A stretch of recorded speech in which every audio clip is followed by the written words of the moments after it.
Okay, welcome to the MadCast, everybody. Where I'm your host, Madcap, and I'll be talking about movies, media, gaming, and entertainment.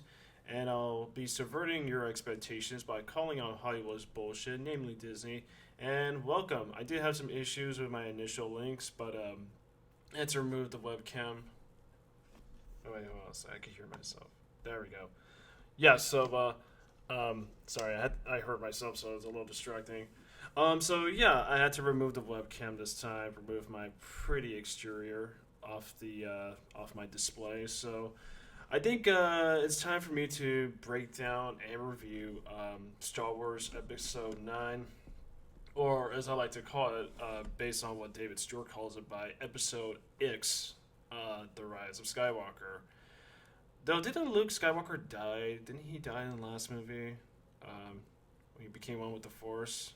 So, really, and Kylo Ren went evil, and I'm assuming he's supposedly a Skywalker, but he's a Skywalker at random. He's full of angst, and he has temper tantrums like Little Annie from the prequels, and he's a skilled pilot like Anakin and Luke at random, so he's a Skywalker at random times, so he's not really consistently one.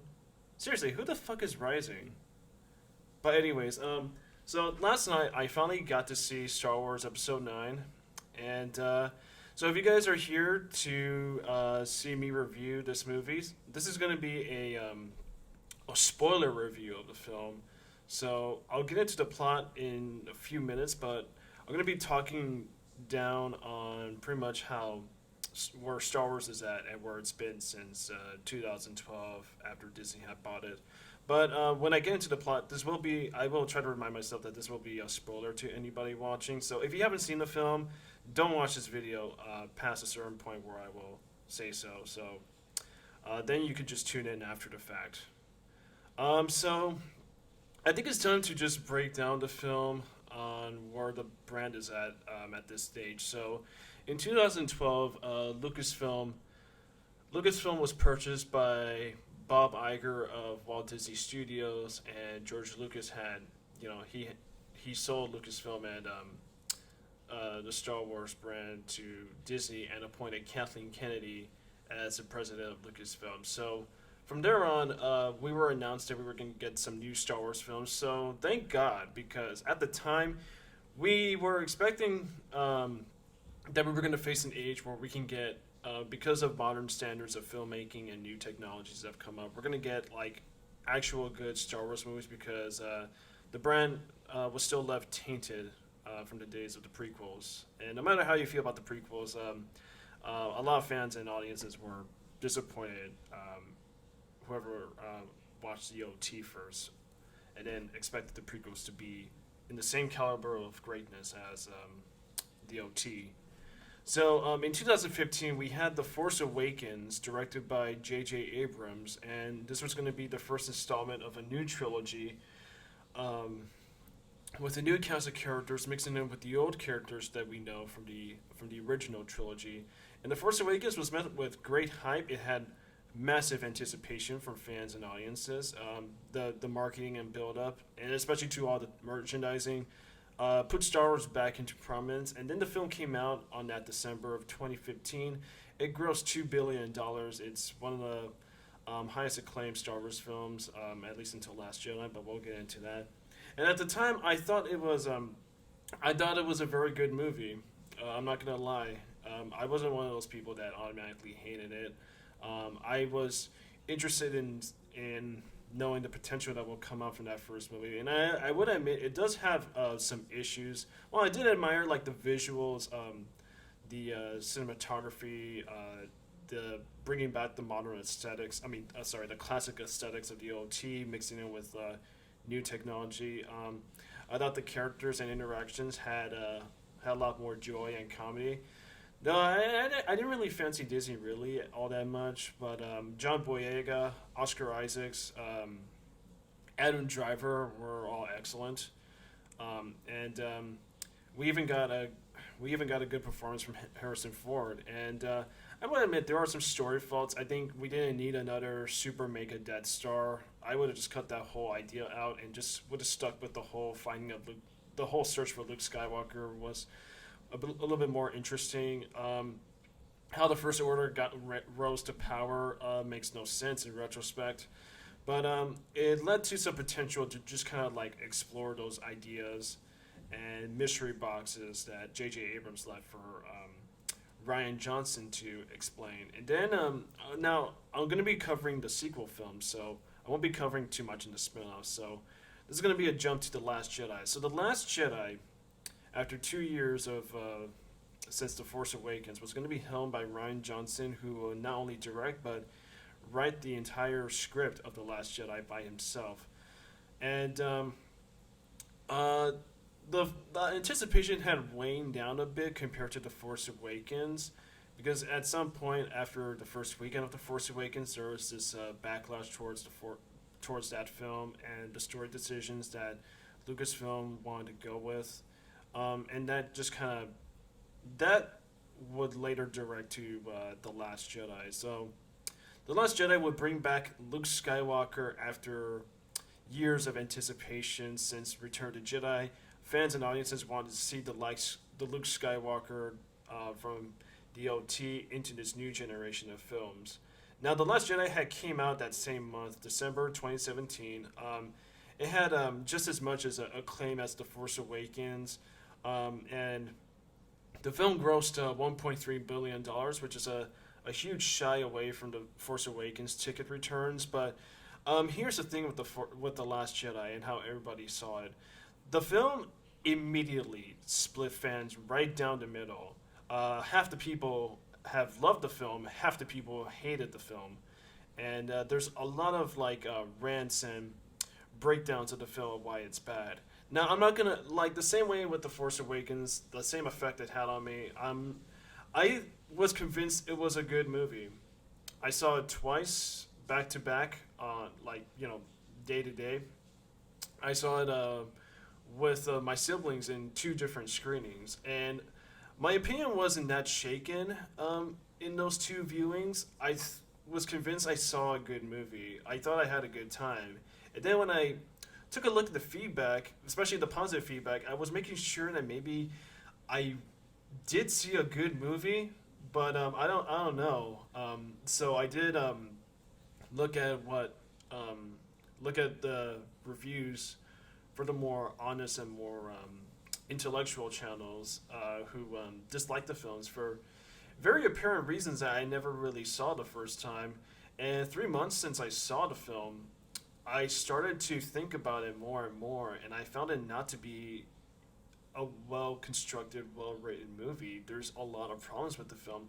Visually, yes, it's much more cinematic than The Force Awakens. There's excellent visuals in the highest fidelity. Ryan Johnson knows how to direct a film, stage it, and photograph it. And the sound design and score was a big improvement from The Force Awakens. And some sets are interesting, though. I'm not really keen on the color aesthetic all that much. I just kind of find the film, in retrospect, it's kind of an odd-looking movie, despite the visual flair. Like, there's some weird, organic, warm pellets in some places I can name, mainly just the casino planet. But a lot of people hated the film for many reasons that I can definitely agree with. How they treated Luke Skywalker, who we all expected to be the optimistic paragon of his form of the character that we ended with in Return to Jedi, became this pessimistic, nihilistic, and almost suicidal old man who is a begrudging failure. And yeah, there are many reasons why a lot of fans hated that portrayal of Luke Skywalker. And despite the fact Mark Hamill gave a great performance, but there was a lot of concerns with Mark Hamill when they were filming The Last Jedi and promoting it across the board. How he was shocked how Ryan Johnson viewed Luke Skywalker and pretty much what we come to understand of the Force. But the whole gimmick of The Last Jedi that alienated a lot of audiences was that Ryan Johnson was subverting our expectations and how we perceive the next Star Wars film. And by subverting expectations, he wasn't doing so in a clever way. He was doing it in a way that attacked the film's hopes and wishes of where and from where the Force Awakens had left off, and it doesn't connect with the Force Awakens in a logical sense, and it did a lot of things that betrayed the fundamentals of the original trilogy. Somehow you could light speed across ships, and if you get shot out in space, if you're force sensitive, you could just float your way back into a ship, even though the ship was moving at high speed, evading the First Order. So Leia's body would have been left behind. But I'm not gonna dig into pretty much the Last Jedi all too much. This is pretty much the focus on the Rise of Skywalker. So with the media backlash going across Lucasfilm and Disney, there was constant deflection from Lucasfilm, stating that we were just Nazis, Russian trolls, or just general trolls that are just hating the film out of spite, which is not at all true. Of course, there's going to be people that hate all movies just cause, but mainly it was just a bad movie in its execution. So there was no anticipation building up for Episode 9, and already past this point, we experienced the last two Avengers films, which were much more beloved than the Disney Star Wars films. So the marketing and the trailers for The Rise of Skywalker left me very empty. We were given these weird trailers that will just call back to the original trilogy, even though the whole message in The Last Jedi was to just kill the past and move on, which is just Rian Johnson saying, you gotta move beyond the original trilogy and just accept these new films, even though they're shit. But one of the biggest ploys of The Rise of Skywalker was the return of the Emperor, which I can understand in retrospect with these movies, is that this trilogy has no guiding vision of what story it wants to tell. It doesn't have an interesting theme, character, or any situation that we would consider fresh and new. It's just a lot of callbacks to the past and just bringing back stuff because already Disney has milked this brand to its very blood. And so that's the thing that set off a lot of people, and I wasn't really sold into the marketing behind this movie. And so you have just a lot of things that were riding on the film, and frankly, there was no anticipation except for people who just love Star Wars just because the brand and not because the movies make sense or they're coherent as a trilogy. But yeah, the biggest play was just bringing back the Emperor, which already retcons Return of the Jedi, and so now we have The Rise of Skywalker that's finally out in theaters, and this is my consensus of the film. So in many ways, The Last Jedi had artistic merits for Rian Johnson's filmmaking, but at the same time, it was a nonsensical story full of contrivance and plot points that are so absurd and insane to get to these moments that Rian Johnson wanted. So he made these bad story decisions just to fit Rian Johnson's narrative and even Kathleen Kennedy's identity politics and stuff. But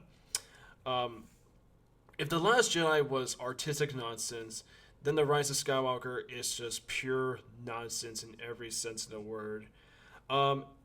Everything about the film reeks of Justice League compared to Batman v Superman. The film just feels like a series of stuff happening at a quick pace. It's a series of scenes that has no flow. It just jumps around to various locations and repeating these same situations again and building up to an empty climax that has no like merit. And does the movie reveal? Oh, I'll get to that, Dragon. I'll get to how the Emperor survived, but it's both a reveal and a mystery at this point. But who gives a shit? So yeah, it's just a series of scenes that just happen. There's really not much of a thematic drive. There's no subtlety. There's no nuance. Like I would argue maybe The Last Jedi did have some, even though the story itself wasn't very good. But The Force Awakens held some nuance that we would expect from the original trilogy, and to some extent, the prequels. Like the film. So I think it's better for me to just explain the story and the many things I have issues with, but mainly this. I was taken back to David Stewart, how he said how the Force Awakens, this main plot thread was the search for Luke Skywalker, and it was funny he compared this to pretty much the plot of a video game where, like KOTOR, where you have to find a map that's broken up into fragments and you got to search for the last piece of the map to get to this point in the story.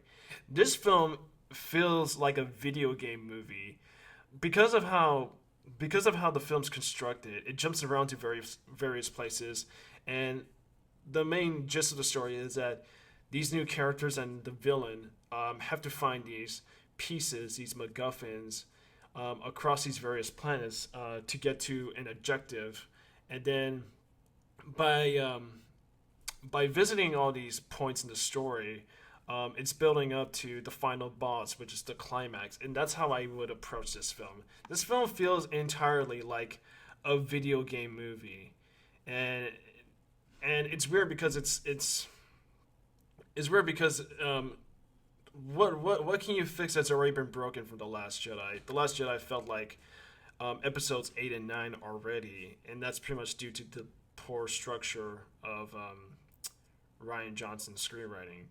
But so this is where I'm going to kick into the review. So again, this is a spoiler review. Don't watch past this point. Just come back until you see the film. Or for some of you who are still around and don't plan to see it, you're unlucky. You won't need to. So the opening crawl begins with the first line, "The dead speak," and the crawl entails that because of Luke Skywalker reaching across the galaxy, now the Emperor is spreading his voice, and I mean literally so. He's spreading his voice across the galaxy, and so and that's where we're going to kick into the opening scene. Kylo, it begins with Kylo on some red forest planet. It's that shot in the trailer where Kylo kills some inhabitants, some rebels. I'm not sure who they were, but Kylo and the First Order go onto this planet, kill a bunch of the leaks did not lie, Dragon.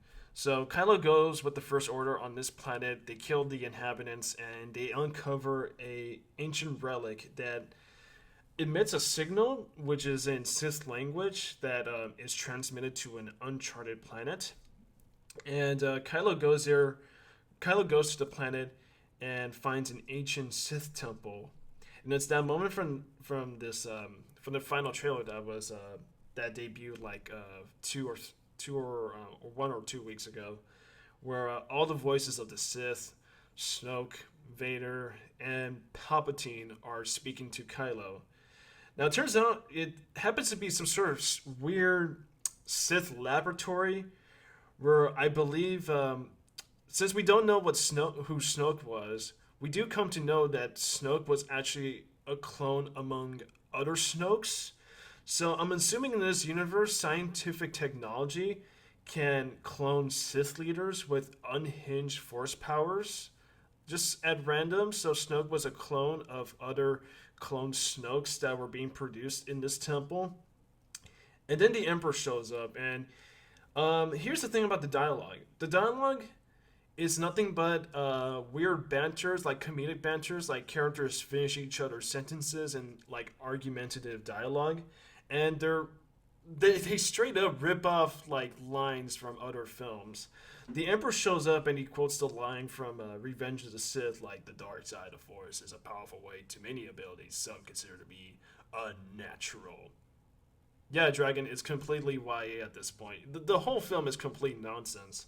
So yeah, the Emperor shows up, and turns out that he has this master plan that he was building the whole time, because the film cannot have any twists without already insulting the logic of this universe and this franchise. No, but apparently you could clone Jedi's in JJ's universe. So Palpatine has this master plan called the Final Order, and all these like Empire grade star destroyers with like battalions of Red troopers, um, and with like these star destroyers are mounted with like planet destroying cannons that are primed to terminate the galaxy. And how the fuck big is this army? I mean, it's not technically like the First Order because um, what we see of the First Order is just the one ship that Kylo commands. But really, think about this. We know it's not really the First Order, but in The Force Awakens, we destroyed the planet-sized Death Star, and we hyper kamikaze their entire fleet in The Last Jedi. How fucking big is this army? It's like victories and outcomes never meant a damn thing in this trilogy. Palpatine orders Kylo to find Rey, who might have something that Kylo doesn't know about her. And so it cuts to the heroes on the Falcon. Chewie is playing hollow chess with Finn and Poe because, again, we can't really remind people of Star Wars 77 and even Force Awakens with that hollow chess Easter egg. Um, and if you think the Emperor and the chess game is all they milk from this franchise, well, you're going to be in for some real surprises. So they're in the Falcon with some weird slug-looking alien. It doesn't really become a character because I remember this creature being promoted in the earlier, excuse me, in the earlier posters of the film, but it's not a character really. It's just like a background alien that looks really stupid. They're in this weird ice planet, Nothoth, and they get ambushed by a swarm of First Order Tie fighters, and which turns into a close quarter space chase like the second Death Star run. And Lord and behold, Finn and Poe try a technique off the sequel trilogy's playbook of ruining hyperspace, and that is light speed skipping. So they invented this new technique called light speed skipping, which means um, if you're chased by fighter ships, you could just light speed out of the planet and then jump into a new planet and then light speed to a different planet and wash, rinse, and repeat. And they managed to get away from the First Order Tie fighters, which followed them through hyperspace as well. And then it cuts to Rey, who is training and meditating with the Force, a la Empire Strikes Back, with rocks floating. Except they're orbiting around Rey as she's like floating above the ground, and there's like rocks just circling around Rey like she's a planet.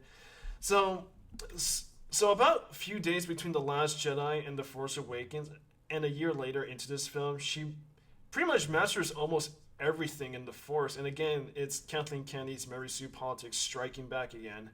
Seriously, like the training scenes are arbitrary. Like Rey is already uber powerful, and it's only because because she has the Force, she can do anything, and because she is a woman, she can do anything. So she does some crazy shit throughout this film that is even beyond Yoda's powers, considering how long Yoda has been around in the Star Wars universe. So she continues to train and spars with this probe droid from A New Hope, and it cuts to weird visions of Rey and her traumatic past. Sorry, when she was abandoned on Jakku, and her encounters with Kylo Ren and the Force visions she got in The Force Awakens. And she's starting to lose composure and focus in her training, which again, pointless scene. She doesn't need any training because she's that good in everything. And she cuts down a few trees with her lightsaber, and one of them falls on BB-8. It was just fine, really. Like you think a heavy toned tree will just crush anything, but for BB-8, it's nothing.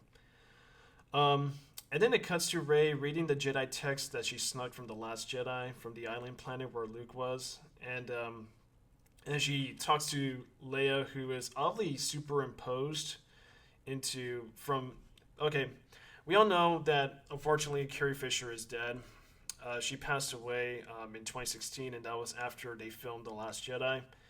So Kathleen Kennedy placed all her cards on the wrong table by having Leia present in all three films. So they oddly superimposed scenes with Leia in the foreground shots from The Force Awakens into the footage here in The Rise of Skywalker, which feels very weird. Um, so Poe and Finn arrive back on. Okay, well, Rey and the rebels are settled on this jungle planet. So Poe and Finn arrive back onto this rebel base, and they meet with Rey, and their interactions between together, which is something that we wanted to see. Yeah, I know. Yeah, they reused old footage of Carrie Fisher, and they even did some weird CGI stuff. Dragon. I'll get into that once when I get into like near the third act of the film. So the interaction between those three characters is something we wanted to see from the beginning, but despite how much screen time they have, I mean, they do have a lot of screen time compared to the previous two films. Their dialogue is just nonsense. They just have, like I said, most of the dialogue is just like comedic banter between the characters. They're talking back and forth with each other, finishing each other's sentences, like stuff that I could give it a pass in The Force Awakens, but again, uh, J.J. Abrams and it was co-written by Chris Terrio of Justice League and Batman v Superman fan that don't understand human interactions. So obviously they didn't care about developing these characters. So having all three of them, including Chewie, back together, just feels like two films too late at this point. So they get news at the base. They get news that despite Palpatine's death, Palpatine had this secret plan the whole time to launch this new fleet, the Final Order, off the Sith planet Exogolth. Exogolth, I think it's called. So despite, again, Starkiller Base, Snoke, and the plan to find and kill Luke Skywalker, the real plan was the Emperor was building this army off anybody's watch, and to eventually come back with a new fleet to terrorize the galaxy. So to find the planet and stop the Emperor, Rey has to find a Wayfinder, which is what going across tongues, which is what Kylo finds in the opening scene, and according to Rey, this was a mission that Luke had started but never finished. Now, when was this ever applied in the other films? We know that Luke was training students, including Kylo, initially known as Ben Solo, to fight Snoke, and only Snoke alone, and spend most of his years wallowing from his failure, drinking green seal milk and hanging around with fish nuns. So, when was this ever a thing in the other films? So, Rey and the others have to leave the rebel base to find the Wayfinder, and Rey and Leia have this one last hug before she leaves, and Leia last quotes, "Never be afraid of who you are," which is going to be a running theme of this film because dialogue. Rey and the others leave base to find the Wayfinder at this desert planet, which is not Tatooine, it's not Jakku, but it is. Hello, Bathory, welcome. You just arrived late at the party, but good to see you again, Bathory. Hold on, I just gotta drink something. Talking about this film is already a mouthful. So, Rey and the others have to go to this desert planet, which is not Tatooine or Jakku, it's just some random desert planet. And meanwhile, Kylo and the Knights of Ren built Kylo's mask back together again after Rian Johnson said to let go of the past, and by doing so, we saw Kylo destroying the mask of his of his alter ego, and so they all built the mask back together, and Kylo Ren is fully back into his former self from The Force Awakens, and he briefs his mission in with the other First Order officers, including Hux and another character named General Price, who is the Doctor from Logan. And it's the same scenario like in Star Wars 77. I find your lack of faith disturbing.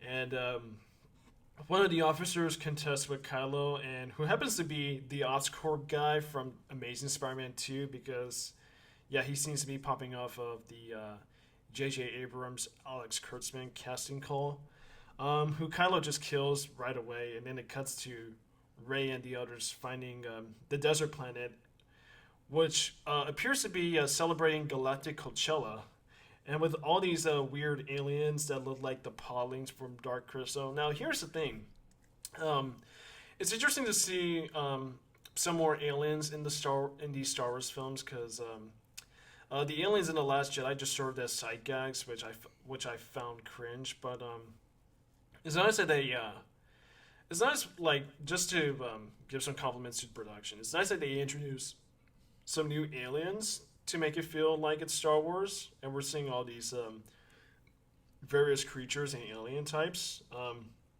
that live around the galaxy. So that was okay. So yeah, Ray and her company go to Galactic Coachella on this sand planet, and to call back to the Last Jedi, Ray gets force Skyped with Kylo as the two of them are talking in different places, and Kylo knows where she's at this point. So at random, a First Order stormtrooper tries to apprehend the company. I mean, like Poe, Finn, and Ray. But the trooper is shot by an arrow by a masked archer who happens to be Lando Calrissian.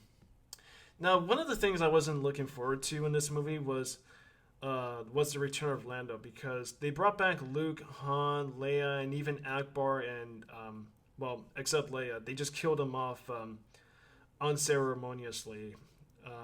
But surprisingly, they didn't go there with Lando, and it was nice to see Billy D. Williams. He seemed to be having fun while they were shooting this film.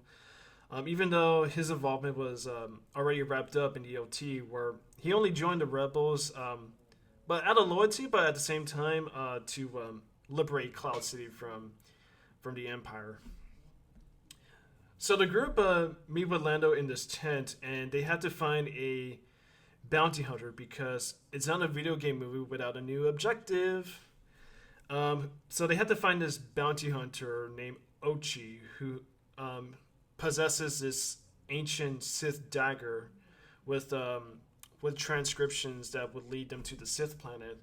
So Rey and the others escape while some First Order stormtroopers give chase, and then comes the "They Fly Now" clip, which was aired on the internet a couple months ago, and got a lot of shit posting on it. Which my problem with that clip and that scene is I don't have a problem with jetpack soldiers, because jetpacks have been a thing since Boba Fett and Jango Fett. But the whole "They Fly Now" line, where they react to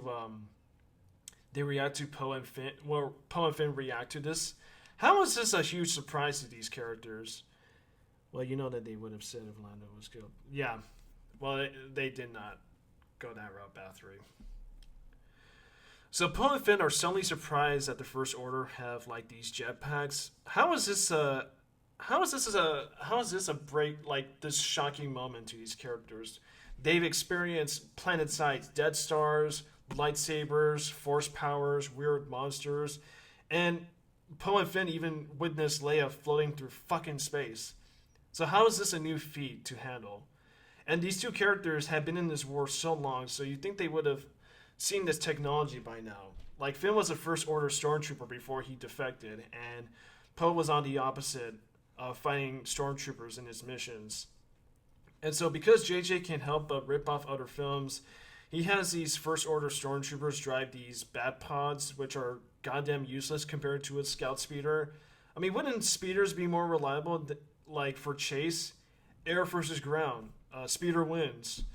So, despite taking out some, because it worked in Marvel, like, Star Wars has to be like Marvel, which it shouldn't. We gotta put that Joss Whedon self-aware dialogue just to make sure that people are watching a movie or happen to be watching a movie and not be immersed in the story. So it just takes you out of the situation, and it is an excuse for bad writing.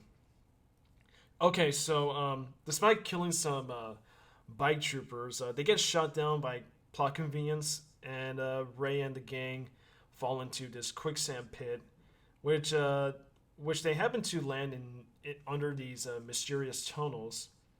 So meanwhile, the Knights of Ren, who were absent and never mentioned in the Last Jedi, are going about to are going across the sand planet to find the rebels, and because they are in this movie with no backstory or any importance from what we saw in the Last Jedi. They're mainly just wasted cannon fodder. They do nothing but just lurk around the corner and cosplay throughout the film. I mean, the Knights of Ren have no purpose in this trilogy, because J.J. Abrams had to put it in because he did had to include them in that Force Vision scene in The Force Awakens. So Ray, Poe, Finn, BB-8, Chewie, and 3PO get sucked into these tunnels, and they find some whereabouts of the bounty hunter, and they recover the ancient Sith knife. And then suddenly they encounter this snake-like beast, which got injured from something. And then Ray approaches to Ray approaches the creature calmly and force heals the creature's wound with her hand. She literally force heals onto this creature. So you establish anyone can master the Force under this amount of time, and now the Force has healing properties. I'm just gonna leave that. I'm just gonna leave that for comment. But yeah, so they find the bounty hunters crash an abandoned ship, and Rey senses Kylo approaching, and here comes the North by Northwest trailer moment because again, J.J. Abrams wishes we be watching other good movies. Rey faces Kylo's TIE fighter, and runs out and does a flip and easily damages the wing of Kylo's TIE fighter. So Kylo, without much thought to maneuver, he just flies face first towards Rey. What the hell was Kylo thinking? Like, what the hell do you think was going to happen by doing that? And there's really no tension here.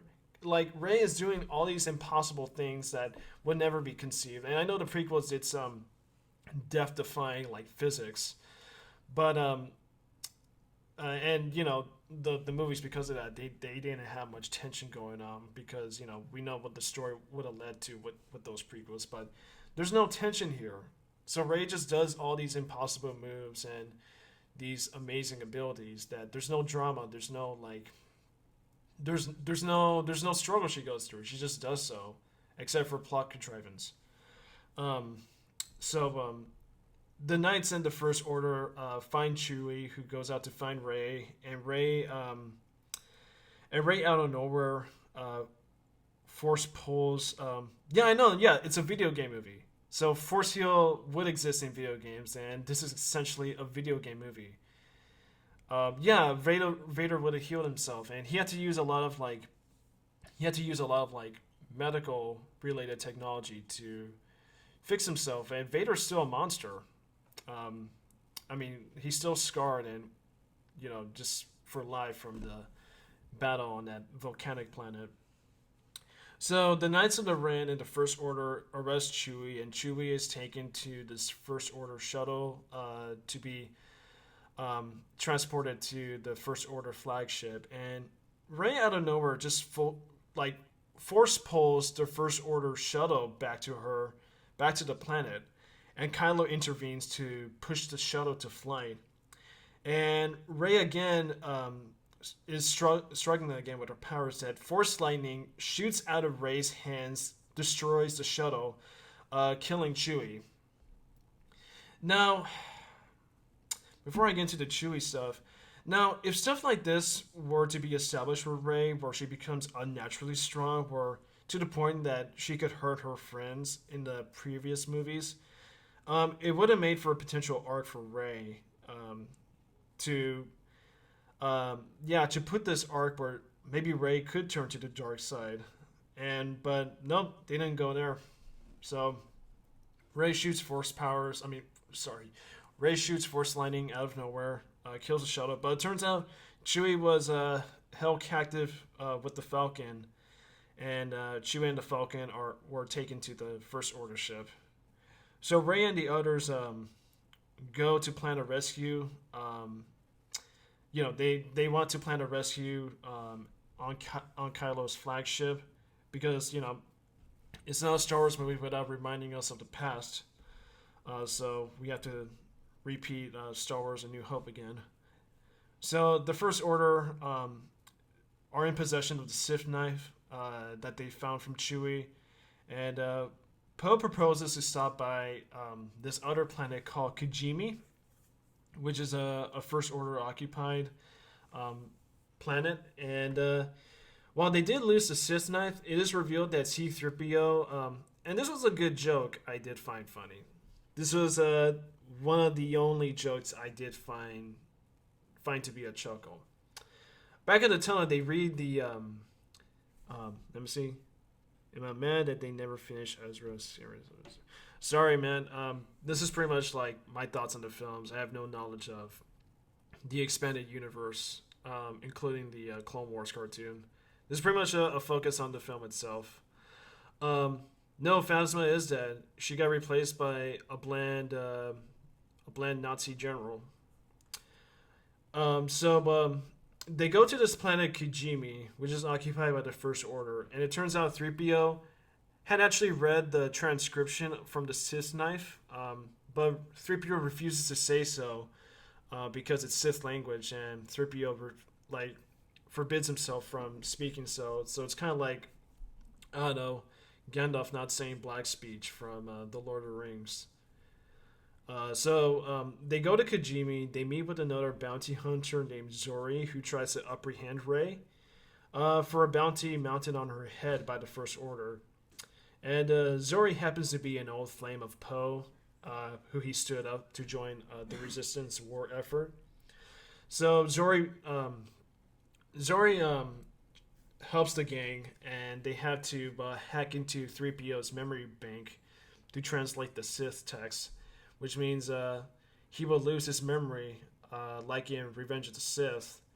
But then comes the trailer moment. What are you doing, 3PO? Taking one last look at my friends. Okay, we know the obvious question of why that scene and that line makes no sense, but where was there ever a semblance of friendship between these characters? Poe mainly just ignores or berates 3PO's advice throughout the film so far. So again, the film again tries to tug at your heartstrings because Star Wars fans are they're easy to please.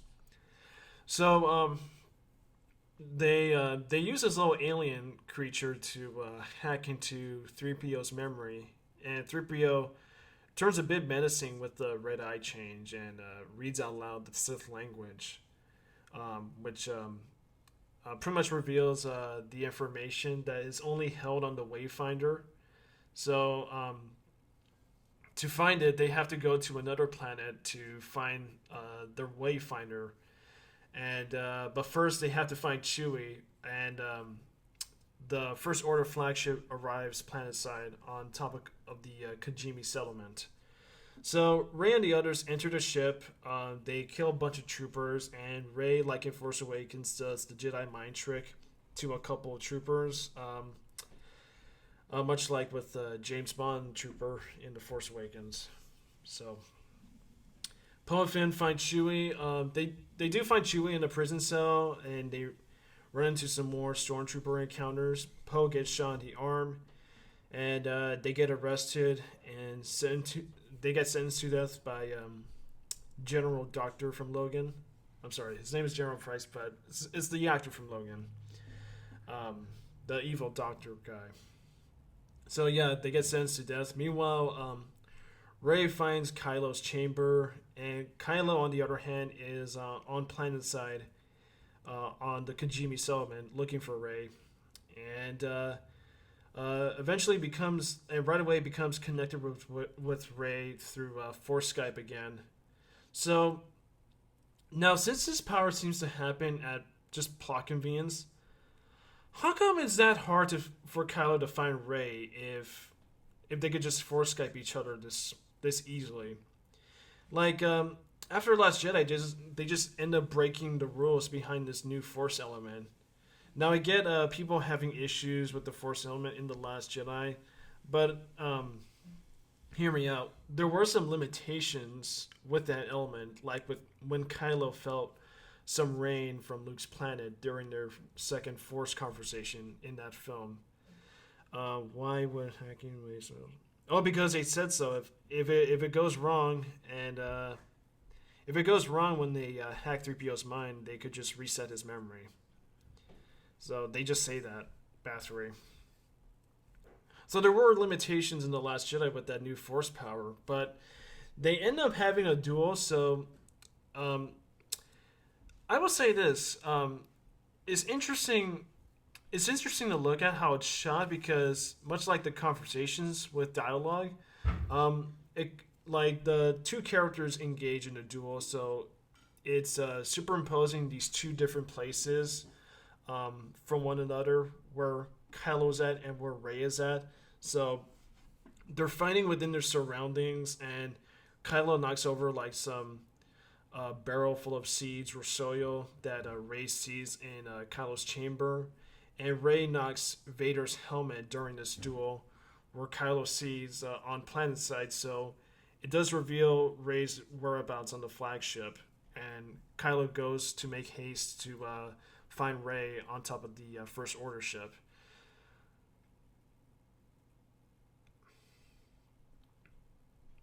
Well, I wish they were. I wish they were prominent in the Last Jedi instead of having to find that whole code breaker thing. Um, the whole wasted subplot, the casino shit. I will say they probably make better hackers and more reliable people. I'm just surprised they were never mentioned in the Last Jedi. Just a lot of things are just they're a lot of things don't connect with other films. They're just randomly introduced, and same with the Rise of Skywalker. So Kylo knows where Rey is, and Poe and Finn are about to be sentenced to shot to death like in Force Awakens. Even though there was that stupid contrived decision to just axe them to death, like Phasma issued. But Hux watches the execution process and takes a blaster from a trooper to join in on the fun, and then leave him for 15 minutes. Okay, that's fine, Battery. Thank you for stopping by. Once when you're set to leave, okay? But yeah, just stick around for the next 15 minutes. So, anyways, Hux takes the stormtrooper blaster. Well, it looks like he wants to shoot. It looks like he wants to shoot Poe and Finn, but then suddenly Hux shoots the troopers. Who? Okay, I forgot to mention this. Earlier in the film, it is established that there was a mole, a spy within the First Order to give intel to the Resistance base. But it turns out the spy is General Hux, who turns on the stormtroopers and frees Poe and Finn. So Hux, who we know, that issued genocide across multiple planets from that Nazi rally scene in The Force Awakens, and many deaths of Resistance personnel in The Last Jedi, turns against the First Order for the sole reason to overthrow Kylo Ren, which is the reason and logic why Hux turns against the First Order. So Rey meets with Kylo in the hangar bay, and much like Empire Strikes Back, Kylo starts to spill the beans of Rey's parentage. So it turns out her parents were nobodies, but they were killed to protect Rey from being captured, which is why they dropped her. Which is why she was abandoned on Jakku. And it turns out Rey happens to be the granddaughter of the Emperor. So in the same way, like Empire, like the truth is out.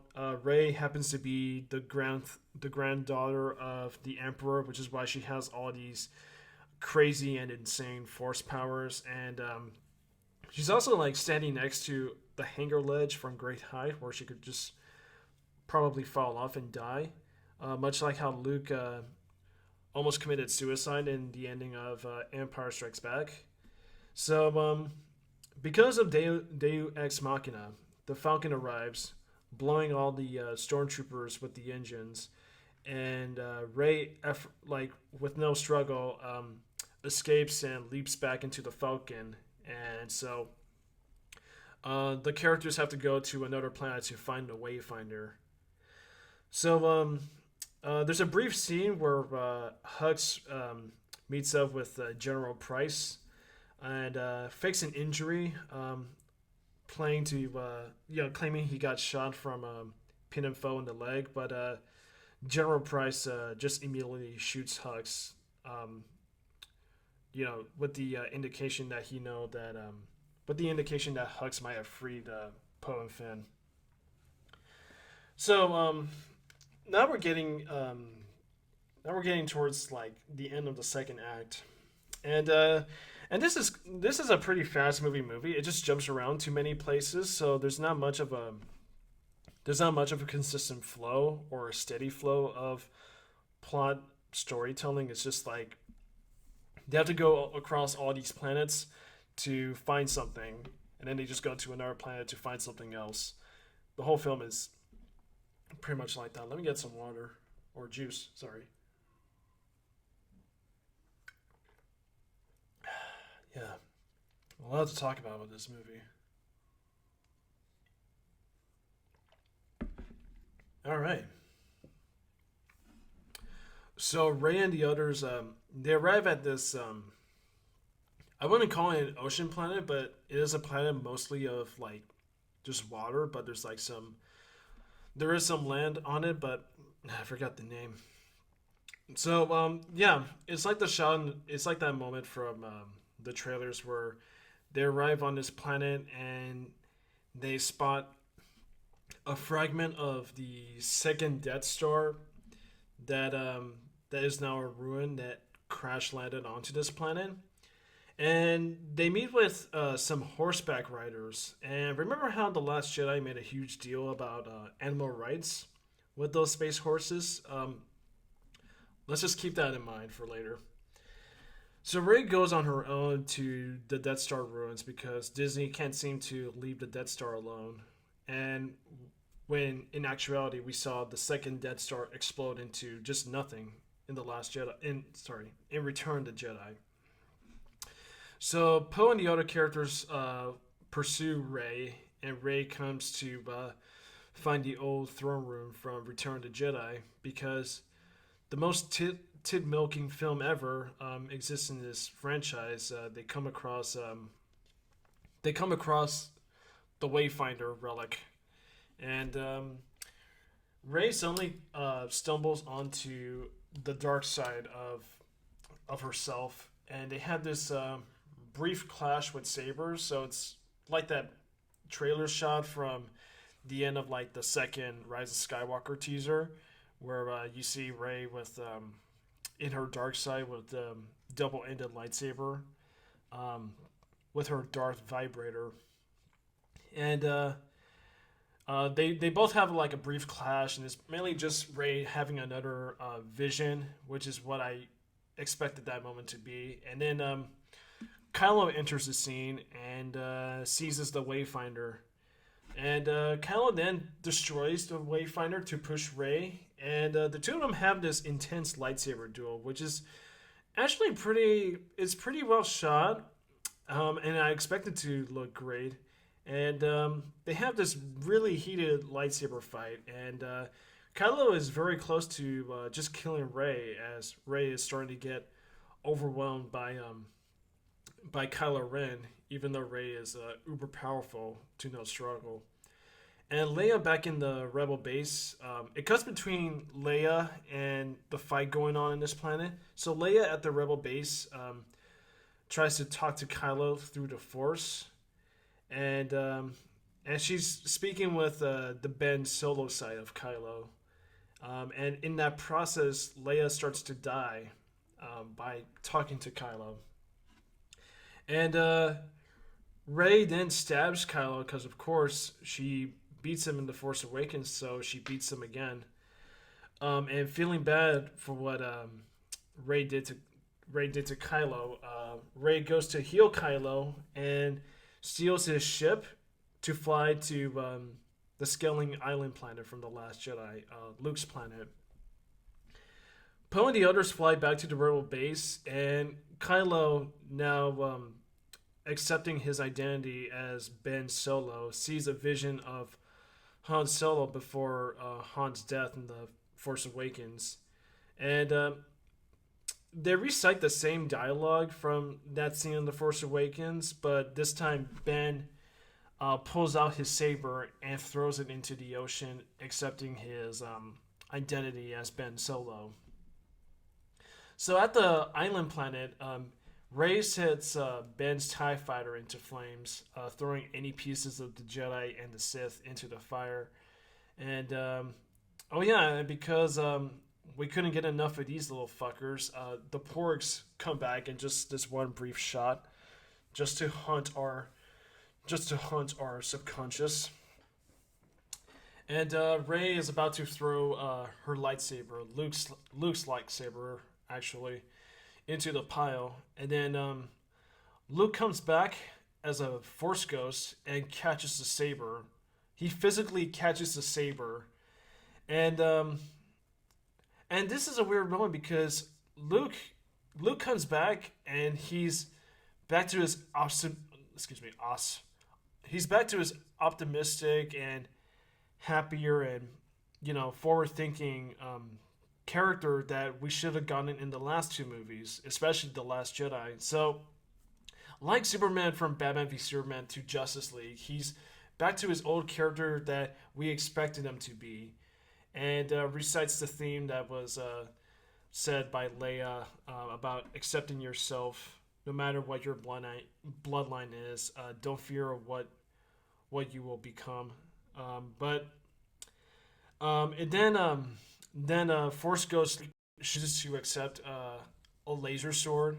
I think my stream is cutting off, but okay, there we go. Sorry, folks. I didn't have any data, which is weird. My stream just cut off for a bit, but if you guys can hear me, just let me know if you guys still get any feed. Okay, well, no. Okay, I think it should be fine. So even though, oh my god, what's going on?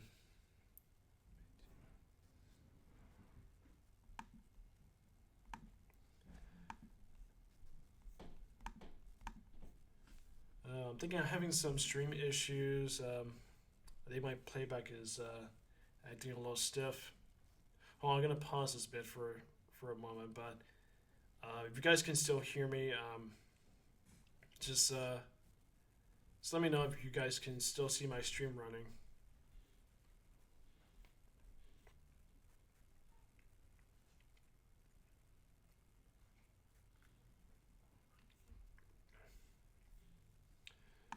Let me check OBS. My OBS is green, but my stream's a little poor, but hopefully connection will reboot. There we go. Okay, awesome. Okay, now it's back. Okay, so now that Luke comes back as a ghost, he shows Rey Leia's old lightsaber that Leia constructed between the events of Return of the Jedi and Force Awakens. And in this brief flashback scene, you see like odd CG Mark Hamill and CG Carrie Fisher in their youth, just sparring with each other, and then Leia beats Luke. Leia beats Luke in their training. So again, because of what we know of Leia in the sequel trilogy, they just shove in some context that that Leia had been training for some time with Luke Skywalker, and so Rey is handed Leia's lightsaber that Luke had hid within the Jedi Temple on the island, and Rey gets the pep talk to confront the Emperor.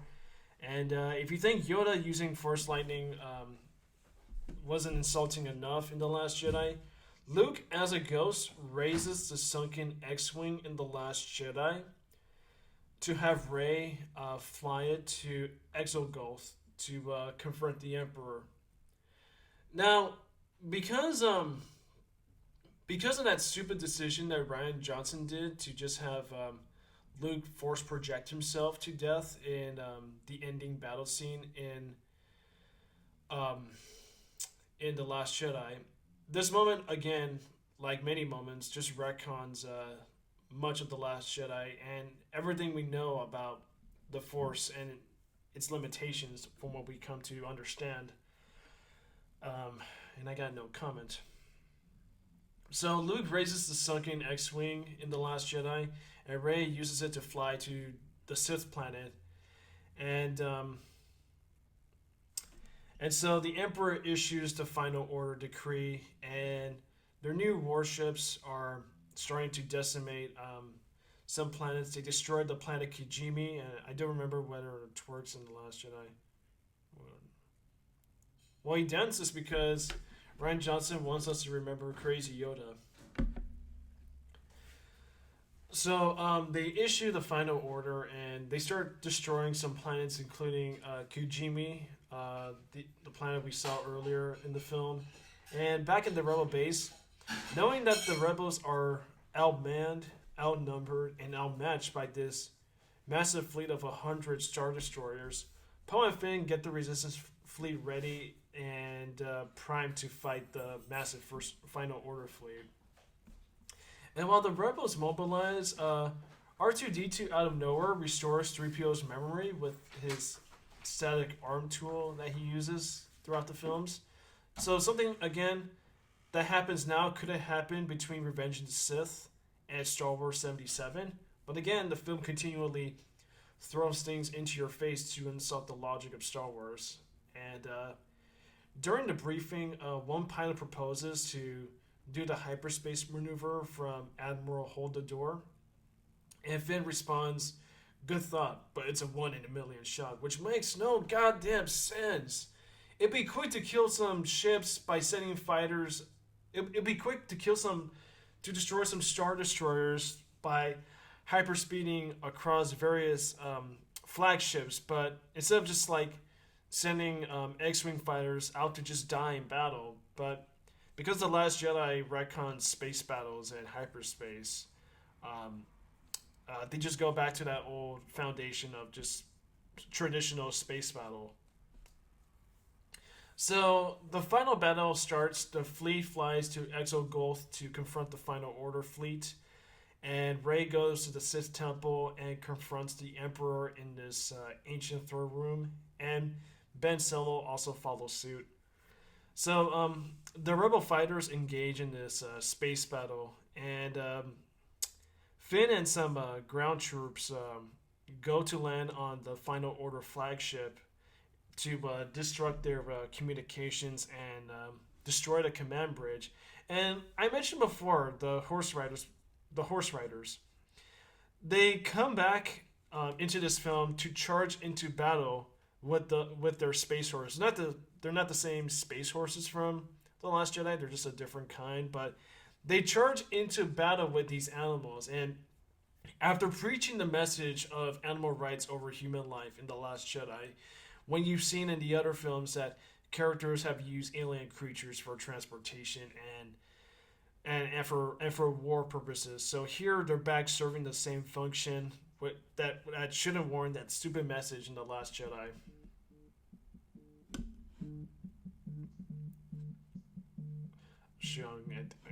Who the hell's calling me?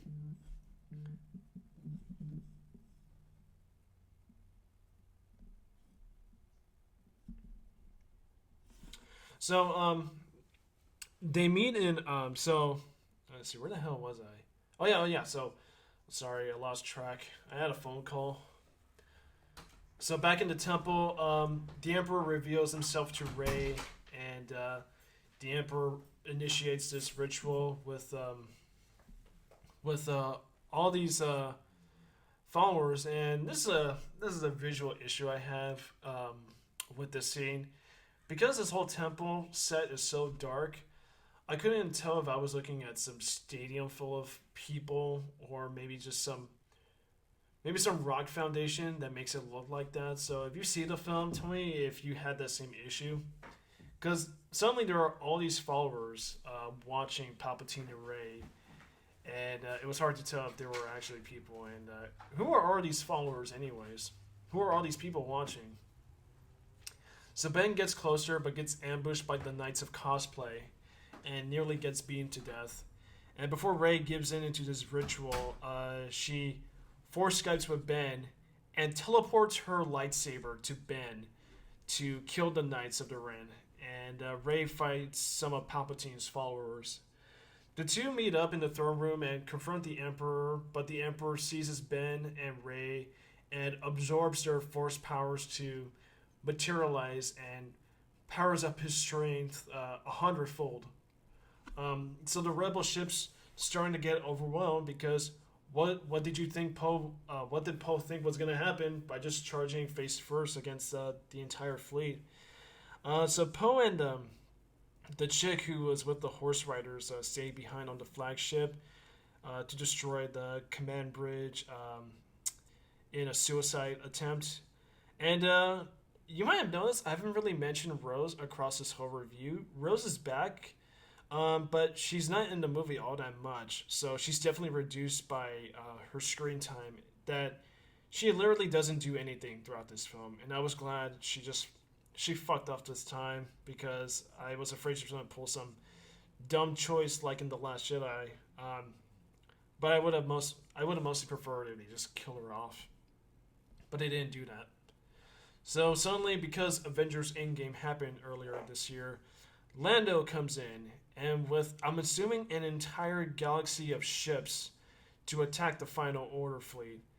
Now, below, the Emperor starts unleashing his force lightning that disables all of the rebel ships to crash land onto the planet.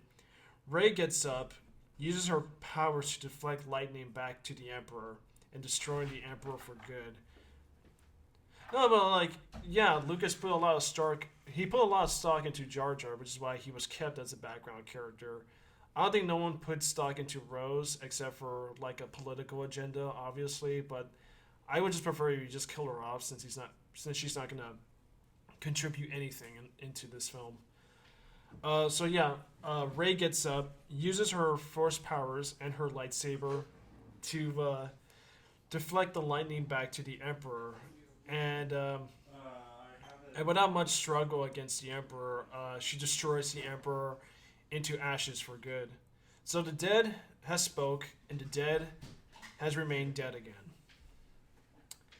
The fleet regains control, and they destroy the entire Final Order.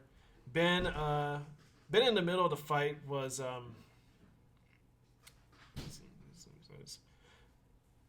So is it not even explained that the Emperor survived?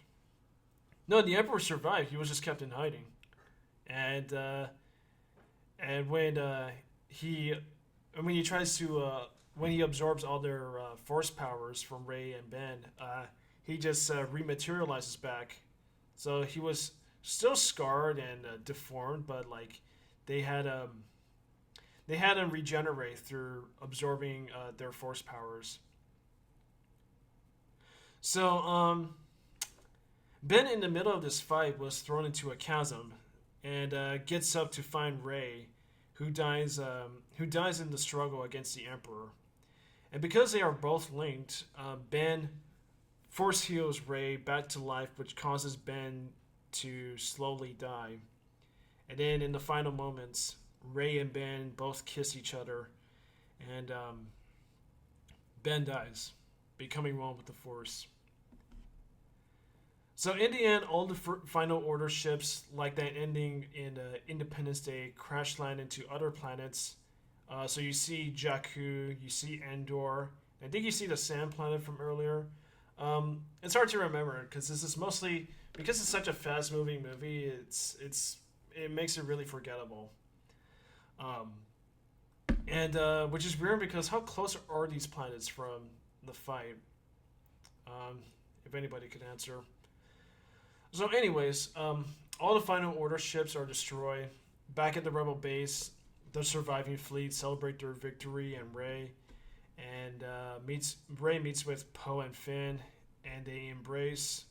And Lando, I think, recruits that horse rider girl, though it felt vague with the last dialogue they shared. So, yeah, everything is back to its peaceful foundation since the First Order and Final Order are ultimately defeated, and now the war is over. In the final scene of the film, so the final scene shows Rey going back to Tatooine because everything in Star Wars has been melted to death. She visits the homestead of Luke, where oh yeah, they mentioned Snoke earlier. Snoke was talking to Kylo, but for one line of dialogue through the Force. It was right in the opening scene, and then you see this like weird lab where they had all these failed Snoke clones, and Snoke was a clone among other clones. That's the reveal of Snoke. That's the secret. So Rey goes back to Tatooine and visits the homestead where Luke grew up, and buries his and Leia's lightsaber into the sand, because of course it gets everywhere. It's rough and coarse and irritating, and it's going to be in every one of those. It's going to be in every part of those sabers. And then some random old lady asks Rey, like, who is she? And get ready, this is the biggest cringe moment of the film that's been repeated again in The Force Awakens and The Last Jedi. So the theme, John Williams' theme of the Twin Sons plays, and Luke and Leia's Force ghosts like watch Rey like in Return of the Jedi with Obi-Wan, Anakin, and Yoda. And the Twin Sons are in the Vista, like the Twin Sons in the Vista are in motion, with Rey answering back, "I'm Rey Skywalker." The end, directed by J.J. Abrams. So the film as a whole, like, there's a lot that goes on, but it's really not that good of a movie, and I just felt really just numb and annoyed and irritated by this whole movie. It wasn't as I don't think I think I would say it's even worse than The Last Jedi, because they pull so many bag of tricks of how you could just already insult the logic of Star Wars so many times that it's just like, I know The Last Jedi was more antagonistic in terms of being like a hater to Star Wars, but this movie is just like, this movie doesn't give a shit at any point. It's really a huge joke.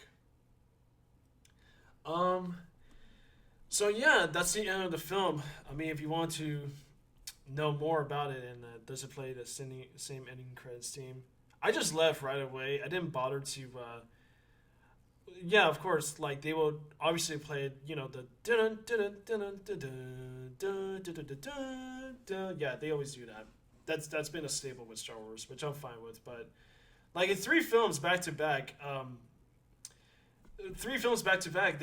they always do the same ending scene where they play Luke's theme, and I'll get to the score in a bit because Jesus Christ.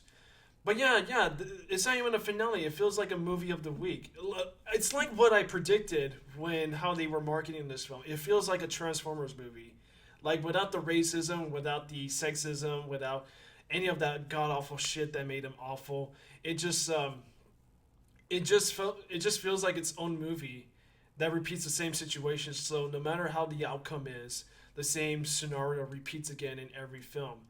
And The Last Jedi definitely broke the foundation for Force Awakens to the point where you can't really fix what The Last Jedi broke. You just can't. And JJ failed. So the film on a technical whole, like, it's well made, but it's a little choppy in places. Like the cinematography is there, but it feels like the most sterile. It feels like the most sterile and clean of these new Star Wars films. Like, it definitely gave me that fan film. It gave me that fan film vibe from the way it was shot. And let me get some juice.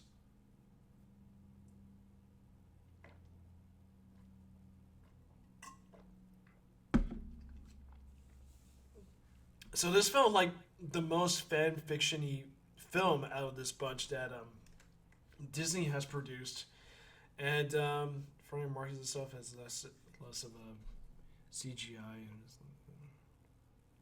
Yeah, it's just the Rise of Skywalker felt just so bloated, beyond nonsense. Dragon.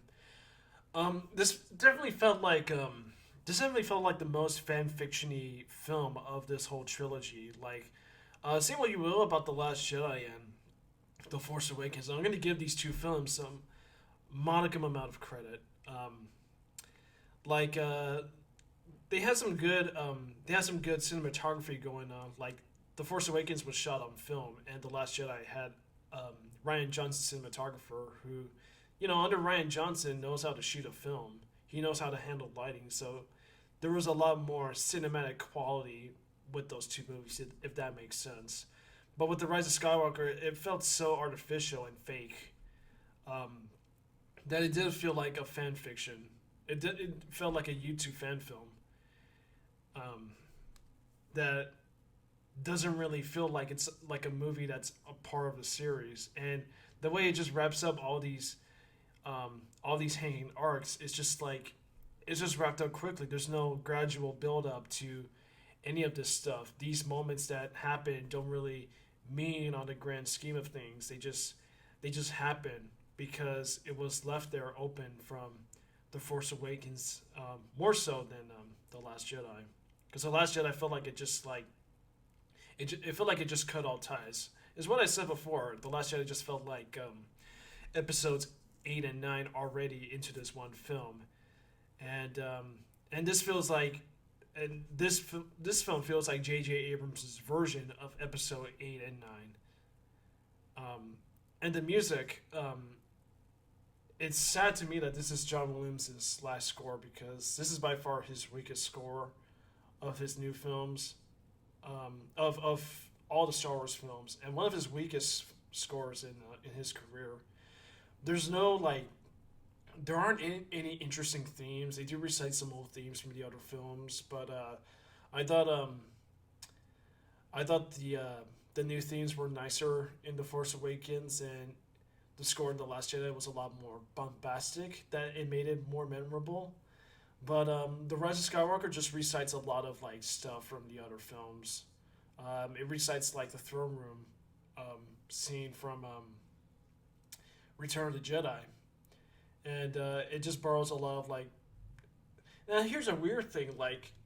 I would believe this would be his weakest score if it included all the themes from the other 8 movies. Because I read in an article that the score for this movie would just play every theme we come to know across the Star Wars films for fan service, but it doesn't. It just recites familiar, very few familiar themes. But the rest of the music is just garbage. It just felt like white noise, and it's sad because I love John Williams. The acting is very mediocre. I mean, all the characters, like I said, all the acting is mainly just argumentative banter for comedy and one-liners and self-aware Joss Whedon dialogue. There's very poor dialogue here. The acting's okay. Daisy Ridley's a bit bland, and she still does that thing like in Force Awakens, where she, where she just goes wide-eyed and says a lot of stuff in a very fast pace, and she constantly has those moments where the camera's on the back of Daisy Ridley, and then she just turns around for something. It's very odd. The sound mixing wasn't that impressive. It was just there. Most of the elements of this film in terms of filmmaking were just there. There was not much care put into this movie, and it's mainly due to Kathleen Kennedy's producing. how she's been handling these movies. And I don't know, like, I don't really recommend anybody watching this film. And I know a lot of people who are going to come at me and say that, uh, what'd you expect? This is a film for Star Wars fans, or I don't know how they would put it, but they would just simply would say, just get over it. You saw a movie, just move on. And I would have to end this with this note. I thought with after the prequels we did move on because with the Phantom Menace, how people were split by how that film was executed. That we did move on to other things.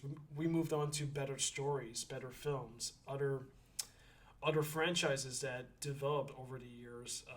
Like we witnessed Sam Raimi's Spider-Man, Peter Jackson's Lord of the Rings, Chris Nolan films, including Dark Knight, the Marvel movies, for fuck's sake, Harry Potter, the mainline Harry Potter stories, not the Fantastic Beasts. We thought we did move on. We did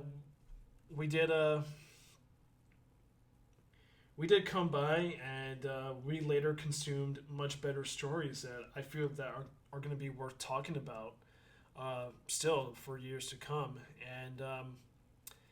And this is just an example of just cynical movie making at its best. Oh yeah, that's always going to happen. That's always going to be the argument.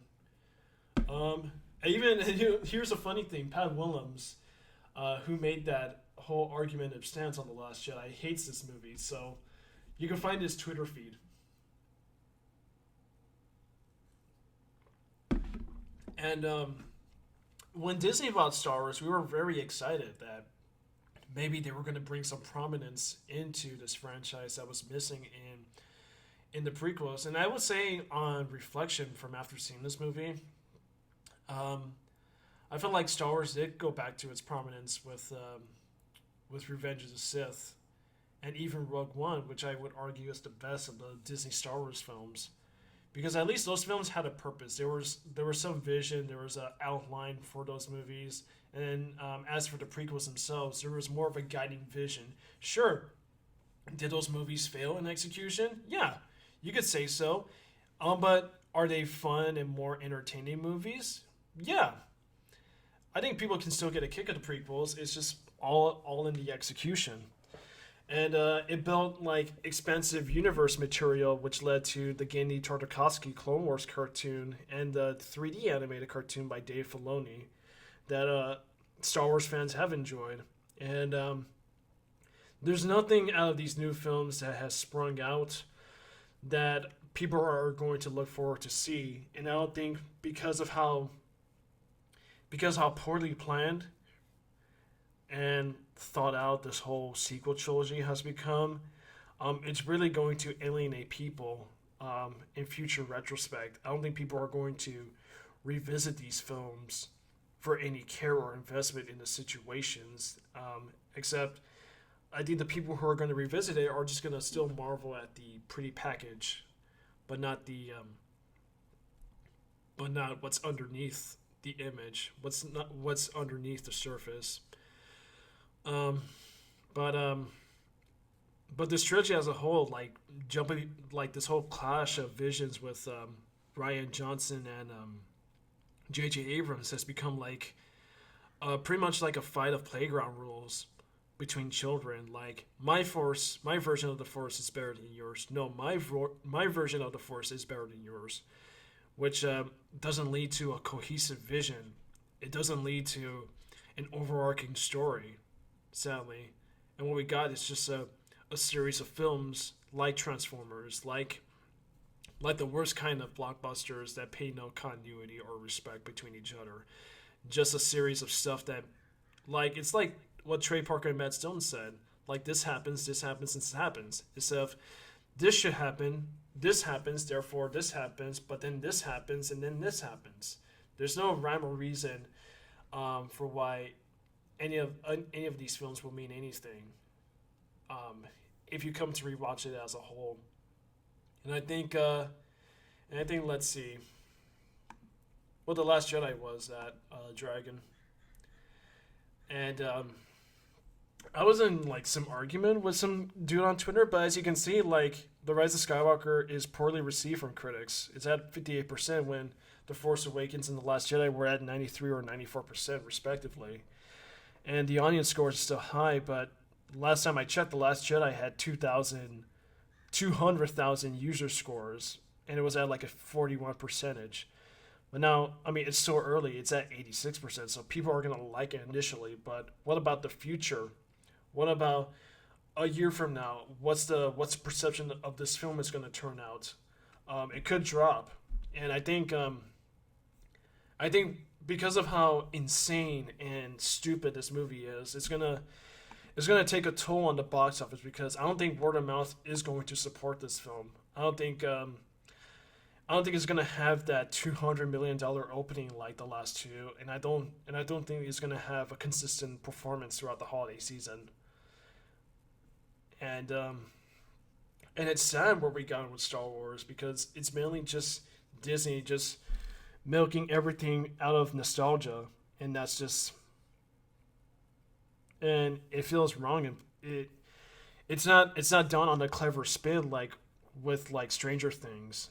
And a lot of this movie felt like Stranger Things 3 in many places. I would say that. But and I don't really hold the critical score or the audience scores to any value because the critics gave The Last Jedi positive reviews, and they're still defending it to this day. Though I think the tide's kind of turned because the critics who like The Last Jedi are turning on this movie. So I feel like there's going to be this weird clash where people who enjoy The Last Jedi will still enjoy it because they hate this movie. But I think as it stands now, like, I think this trilogy as a whole is just a fucking mess. It's a huge mess, like, unimaginable. And it's all about the word of mouth.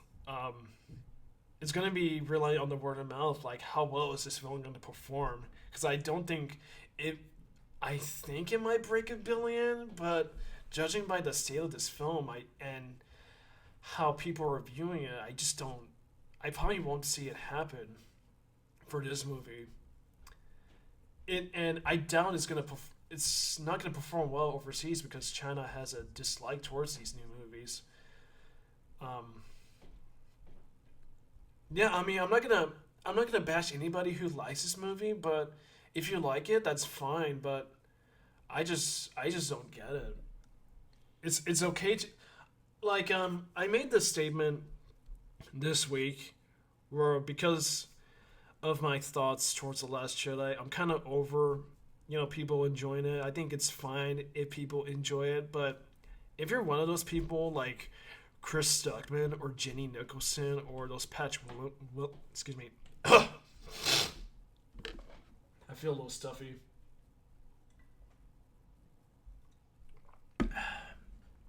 But if you're like one of those people, like those names, who don't have any intellectual honesty or credibility or any sort of argumentative stance that we can find convincing, that we can appreciate your view on why The Last Jedi is a good movie, that remains to be seen because they've made some poorly thought out points. They made like poor arguments on why The Last Jedi is a good movie. And like I said, you can enjoy the movie, but if you come at me and say that it's the greatest movie, I'm mainly going to say at your face, you're just wrong. You're wrong in every way. And if you provide me with any evidence or facts, I'm just going to deny you up front with my own stance that I think has become common knowledge with everybody on why that movie is bad. But yeah, so with The Rise of Skywalker, like, I'm curious to see what the opening weekend is. Yeah, I think it's okay to like bad movies. Like, I rewatched AVP Requiem. Is it a good movie? Fuck no. But is it a movie I could watch out of guilty pleasure? Yeah. Because I see that movie more as a Predator movie. I don't give a fuck about the other shit. The Predator's awesome. That's the only selling point of the AVPR. But don't think of that as like my low standard. It's just yeah, some things are a guilty pleasure. I have some guilty pleasure movies, and I think people have their own. But yeah, I'm curious to see what the opening weekend is because I don't think it's gonna blow up the way The Last Jedi did. And even if it did, it will have much worse drops than The Last Jedi for its second and following weekends ahead. But I think I've gone on too long. I think it's time for me to just like I think it's time for me to just give my thoughts on the film. This feels pretty much like Justice League, how the way Batman v Superman alienated DC universe and those classic characters. Justice League was like the post-mortem effect of Batman v Superman, and I think this film is going to have that effect. It's not going to be I don't think it's going to be a huge financial disaster like Justice League, but it's going to have a negative toll during its performance throughout the holidays. That I don't think we're going to see that huge success like the Lion King remake or the recent Marvel films, or even to some extent Aladdin. But my score I would give to this movie is a straight up 5 out of 10. Like, no, actually, no. I take it back. It's gonna be a 4.5 out of 10 because I would give it a 5 for its technical qualities, but because of how lacking they were compared to The Last Jedi and The Force Awakens, I think The Last Jedi and The Force Awakens will rank higher, but they're still mediocre and bad movies.